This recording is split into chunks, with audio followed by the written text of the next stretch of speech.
শেখ হাসিনা নাকি বাংলাদেশে আসবে। ছাত্রলীগ, গুজব লীগ যারা আছে, আওয়ামী লীগ, এরা সোশ্যাল মিডিয়ায় এনে ফেলেছে। কিন্তু ধানমন্ডি 32-এ খোঁজা হলো, পাইলাম না। এখন এই গুলিস্তানের আওয়ামী লীগের যে কার্যালয় ছিল, যেটা এখন বর্তমানে পাবলিক টয়লেট, এই পাবলিক টয়লেটের সামনে আমরা খুঁজলাম, কোথাও পেলাম না। তবে যাদের বাংলাদেশের রাজনীতি করার কোনো অধিকার নেই, 24-এর গণঅভ্যুত্থানের মাধ্যমে যাদের পরাজয় হয়েছে, যারা এতগুলো মানুষের জীবন কেড়ে নিয়েছে, হত্যা করেছে, তারা আবার লকডাউনের ঘোষণা দেয়। এটা হাস্যকর। আমরা মনে করতে চাই, বাংলাদেশে আওয়ামী লীগের সমর্থক যারা ছিল, যারা নির্বিঘ্নে বাংলাদেশে বসবাস করতেছিল, তাদেরকে উস্কানি দিয়ে তাদেরকে বিপদে ফেলেছে আওয়ামী লীগ।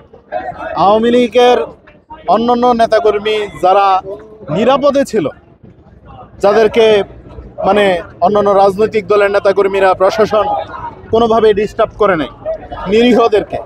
এখন এই নিরীহদেরকে মাঠে নামাইয়া তাদেরকে বিপদে ফেলার একটা পরিকল্পনা আওয়ামী লীগের। কারণ শেখ হাসিনা কোনোদিন রাজনীতি করবে না, শেখ পরিবারের কেউ রাজনীতি করবে না। তারা মানে এইটা চিন্তা করেই নিয়েছে, দেশ ছেড়ে যখন চুরি করে পালিয়ে গেছে, যে দেশে তারা আর কোনোদিন ফিরবে না। শেখ হাসিনা যখন কামব্যাক করেছিল শেখ মুজিব মারা যাওয়ার পরে, তখন কিন্তু শেখ হাসিনা বিবিসিকে সাক্ষাৎকারের সময় বলেছিল বাংলাদেশের মানুষকে কাঁদানোর জন্য আসতেছে।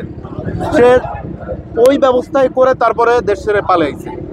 আওয়ামী লীগ নামক একটা ইতিহাস, মানে একটা বাংলাদেশের জঘন্যতম ইতিহাস, এটা ইতিহাসের পাতায় রচিত থাকবে। ঘৃণিত এক ইতিহাস।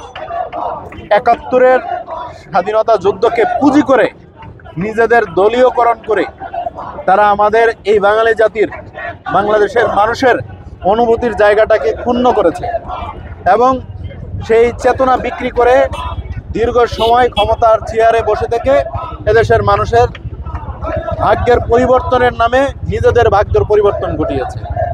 শোষণ, নির্যাতন, নিপীড়ন, দুর্নীতি, চাঁদাবাজি, লুটপাট, গুম, খুন, হত্যা, এমন কোনো অপরাধ নাই এই আওয়ামী লীগ সংগঠন করে না, এই আওয়ামী লীগ নামক সংগঠনটি করে নেয়। তারা আবার বাংলাদেশের রাজনীতিতে প্রাসঙ্গিক হতে চায়। এটা আসলে স্বপ্নের মতো।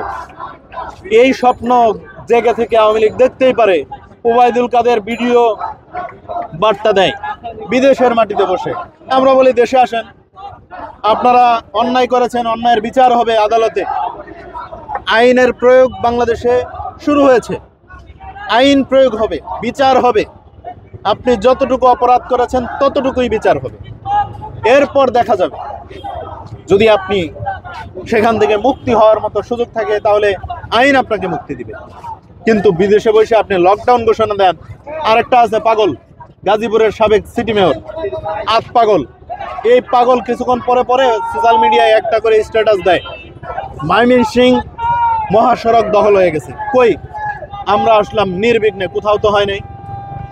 এই পাগল বলে যারা মাঠে নামবে আওয়ামী লীগের নেতাকর্মী, তাদের পরিবারের দায়িত্ব নেবে। বাটপাট। কতগুলো গ্রেপ্তার হয়েছে, 30,000-এর উপরে গ্রেপ্তার আছে আওয়ামী লীগের নেতাকর্মী। একটা পরিবারের তো এরা দায়িত্ব নেয় নাই। অযথা এদেরকে উস্কানি দিয়ে এদেরকে বিপদে ফেলছে। তাই কেউ আইসা বাসে বাড়ি মারতেছে, কেউ আইসা ককটেল মারতেছে। আমরা সকালবেলা দেখতে পেলাম একটা ছেলেকে 500 টাকা দিয়ে নিয়ে আসছে, যে তুই মিছিল কর, তোর 500 টাকা দেওয়া হবে। পুলিশ যখন তারে ভ্যানে উঠাচ্ছে বলতেছে আমি সবার নাম বলে দেবো, কিন্তু এরা আমার মারে ফেলবে যদি নাম বলে দেই। 500 টাকার বিনিময়ে আসছে। কই, আওয়ামী লীগ যদি রাজনীতি বাংলাদেশে করতো আর সেই হ্যাটাম যদি তাদের থাকতো, তাহলে এই দীর্ঘ সময়ের মধ্যে 12 থেকে 13 মাসের মধ্যে একবার হইলেও আইসা চেহারা দেখাইতো। কই, পারে নাই তো। ওবায়দুল কাদের গর্তে পলায় আছে। আমরা তো কখনো এইভাবে গর্তে পলায় থাকি নাই। 17 বছর রাজনীতি করেছি, 17 বছর রাজনীতি করেছি, কোথাও তো গর্তে পলায় থাকি নাই। হ্যাঁ, আমাদেরকে গ্রেপ্তার করা হয়েছে, জামিনে বেরোয় এসে আবার স্লোগান দিচ্ছে শেখ হাসিনার পতন চাই, আওয়ামী লীগের পতন চাই, স্বৈরাচারের পতন চাই।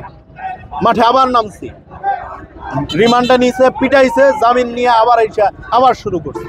ওই আপনারা তো পারেন নাই, কারণ এরা জানে এরা যদি বাংলাদেশে ফিরে আসে এদেরকে মানুষ কাপড় খুইলা পিটাবে। আদালত পর্যন্ত আর যাইতে হবে না। শেখ হাসিনা এয়ারপোর্টে আসলে যদি পালায়া কোনোভাবে বর্ডার ক্রস করেও আসে কাপড় খুইলা পিটাবে জনগণ। তাই আওয়ামী লীগ বাংলাদেশের রাজনীতি করবে না কখন। তারা মাঝে মধ্যে একটু সুরসুরনি দেওয়ার চেষ্টা করে, দেখে এদেশের মানুষ তাদের মনে রাখছে কিনা। আওয়ামী লীগরে ভালোভাবে মনে রাখছে।